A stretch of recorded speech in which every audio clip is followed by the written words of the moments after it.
Oi, voltei. Voltei como se nada tivesse acontecido, como se eu não tivesse criado um canal no YouTube e tivesse sumido depois, mas estou aqui pela Proclamação da República, né? Porque vale a pena falar sobre isso. Olá, meu nome é Giovana Trevelin, sou historiadora e esse aqui é Uma Dose de História, um canal de história no YouTube. Confesso que tenho pensado um pouco sobre a dinâmica dos vídeos aqui no YouTube. Eu acredito que um vídeo por mês é viável, por meu contexto atual de surtos no doutorado, então eu acho que não faz sentido vir aqui falar qualquer coisa sobre história só por falar. Eu preciso elaborar algo que tenha coerência, que tenha sentido, e muitas vezes isso leva tempo, pesquisa, e com a vida acontecendo absurdamente, essa preparação fica um pouco mais complexa.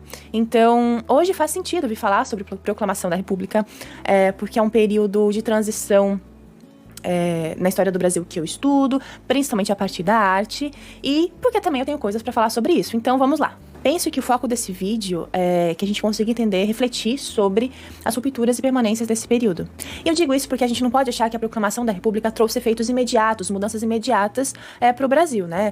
Não é assim, agora a República foi proclamada, viramos uma sociedade igual os panfletos lá dos Testemunhos de Jeová. Não é assim que funciona em nenhum período da história, né? A gente está num período de transição de um governo para o outro, com outras concepções de sociedade. Então, existe permanência nas mudanças, e esse é o primeiro ponto que a gente tem que pensar. Tá, e como que isso acontece no contexto de proclamação da República? Bom, vamos pensar primeiro no que significa república. Eu vou colocar aqui para vocês acompanharem comigo essa imagem que eu montei sobre o que é a república, né? Vem do latim, significa res publica, acho que muitos de vocês já ouviram falar sobre isso, mas significa coisa pública, né? E o que é isso? São formas de governo em que o Estado se estabelece de maneira a atender o interesse geral dos cidadãos. O representante é eleito e não permanece por tempo indeterminado no poder. O governo republicano pressupõe uma subordinação maior dos governantes às leis, ou seja, totalmente diferente de um governo monárquico, né, centralizado na figura do rei, ou do império, centralizado na figura do imperador. Aqui, na República, as possibilidades de participação pública e representação são maiores, afinal, né, a ideia é que a população participe da política, ao escolher seus representantes, ou até se colocar como representante. Mas nem sempre isso acontece. Uma república também pode abrigar uma ditadura. E temos alguns exemplos na nossa história, né? A gente passou por um longo período de ditadura. Tem essas aspirações de um novo governo, mas não é assim que acontece exatamente, principalmente no início, após a proclamação da República, lá em 15 de novembro de 1889. Bom, os ideais republicanos não vieram do nada, né? Tudo faz parte de um contexto mundial, de coisas que já estavam acontecendo em outras sociedades, em outras regiões. E claro que toda essa influência também atinge, de certa forma, o Brasil.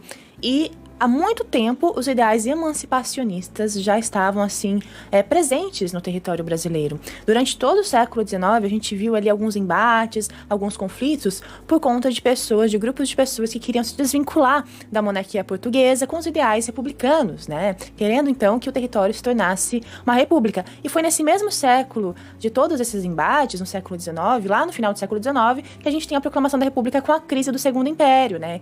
Que a gente tem aí a figura de Dom Pedro II, como a figura desse Segundo Império, e uma crise que abarcou algumas camadas da população, principalmente os grupos de elite e os militares, que foram aí os principais grupos que, de certa forma, sustentavam o governo do imperador, e quando eles ficaram insatisfeitos, o Segundo Império não conseguiu se manter mais, né? Então, por conta dessa crise no Segundo Império, a gente tem a proclamação da República, principalmente pela figura dos militares. Então, assim, com a proclamação da República, quer dizer que a gente entra num governo representativo, com maior participação popular? Não, infelizmente não, né? Ali já nos primeiros períodos de proclamação, já no primeiro momento, os militares se colocam como governantes, primeiramente Marechal Deodoro da Fonseca, depois o Marechal Floriano Peixoto, né, caracterizando a República das Espadas, e depois a gente tem um período muito conhecido da política do café com leite, onde ali grupos da elite cafeeira, né, se alternavam no poder, grupos de São Paulo e de Minas Gerais se alternavam no poder, e nessas oligarquias, muito também manipulando os votos e através de acordos. Então aí também a gente não tem esse governo democrático que caracteriza um governo republicano.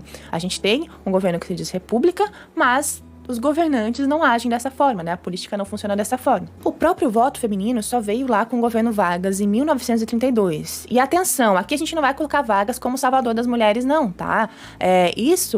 Essa conquista foi decorrente da luta de muitas mulheres há muito tempo, das sufragistas, né, que se movimentaram aí em prol do voto feminino. Então, foi uma conquista das mulheres. Vejam, A República foi proclamada em 1889. Só em 1932 que a gente começa a participar politicamente, né, da política, que a gente passa a poder escolher nossos representantes. Veja quanto tempo a gente ficou sem essa possibilidade, né? E querendo ou não, essa ausência de poder de escolha também é uma impossibilidade de existência social, porque os representantes que estão lá, eles não estão atendendo exatamente as nossas demandas específicas, né? Porque a gente tem uma república para poucos, de poucos e para poucos.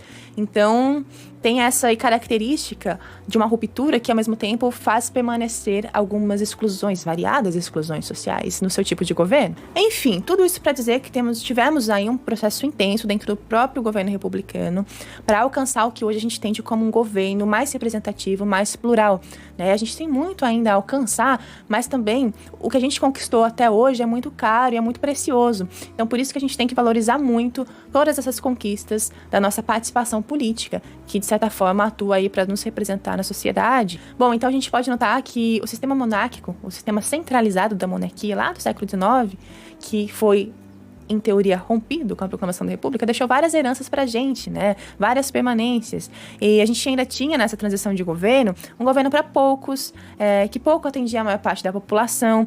A gente pode fazer esse link também com a nossa herança colonial, já que fomos, né, um país colonizado, um país subordinado às violências, às hierarquias sociais, e tudo isso influencia na forma como se entende a sociedade nesse período. Não tem como a gente desvincular essa herança colonial, essa herança escravocrata, do entendimento de sociedade da República, porque isso acaba permanecendo no imaginário da população e do tipo de governo. E com isso, uma permanência que fica muito clara pra gente é a forma de pensar a sociedade e de conduzir essa sociedade, né?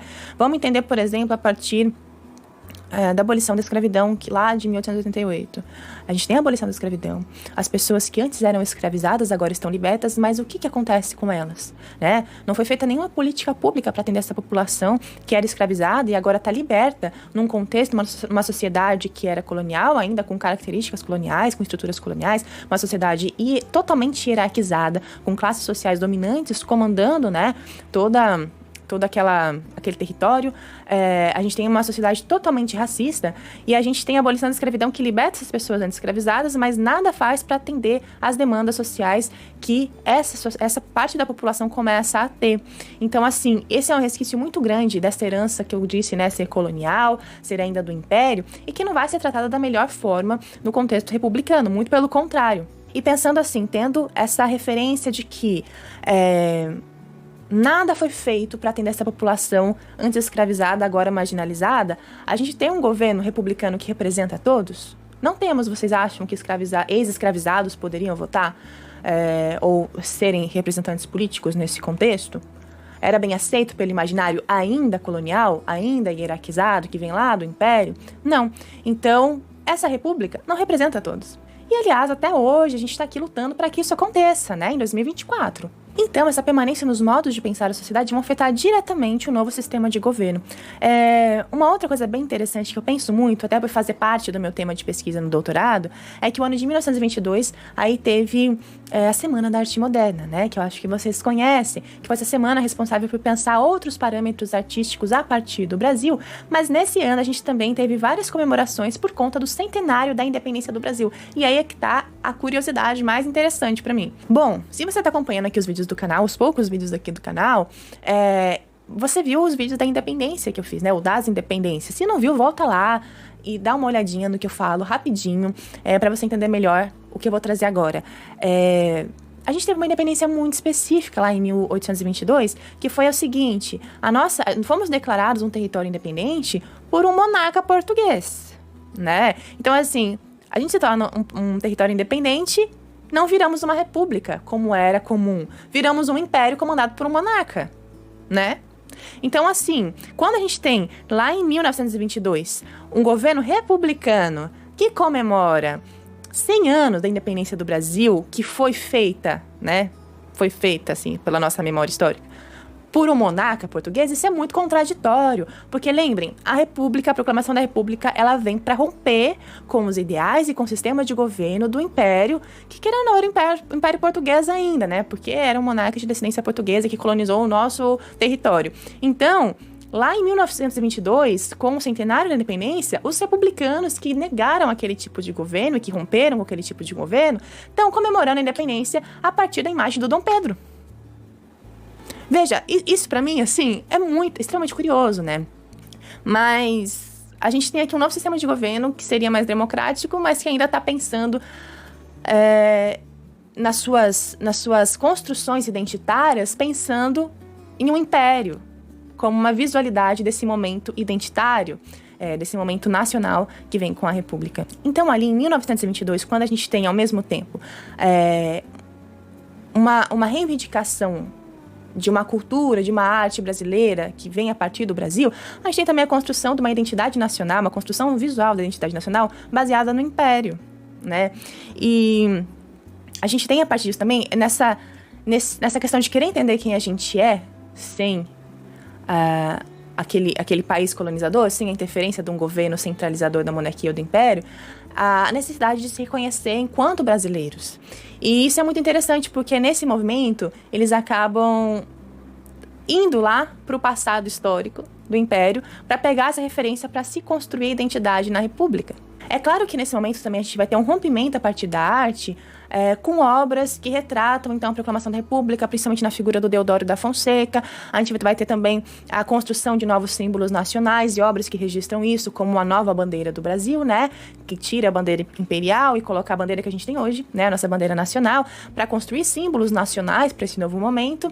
Mas é interessante também que, em paralelo, a gente tem esses dois movimentos, que é o que eu falo da ruptura e da permanência. E eu penso muito nesse movimento contraditório, que nesse período de transição acaba sendo o que é para ser mesmo, né, naquele contexto, como uma necessidade de entender quem que é a gente para além de colonizado. É claro que eu falo isso aqui agora, hoje, 2024, estudando esse período e sendo historiadora, mas eu vejo esse movimento daqui como uma necessidade de se entender mesmo, enquanto parte daquele território, na busca desses outros vínculos identitários a partir da visualidade, de movimentações, para se entender enquanto algo além de um povo subjugado, à Europa, a Portugal, enfim. Então, vai ser realmente um movimento contraditório. E pensando assim, faz sentido que esse seja um processo longo, de muitas contradições, de necessidades urgentes que precisam ser atendidas e que não foram conduzidas da melhor forma, porque a gente ainda era e ainda somos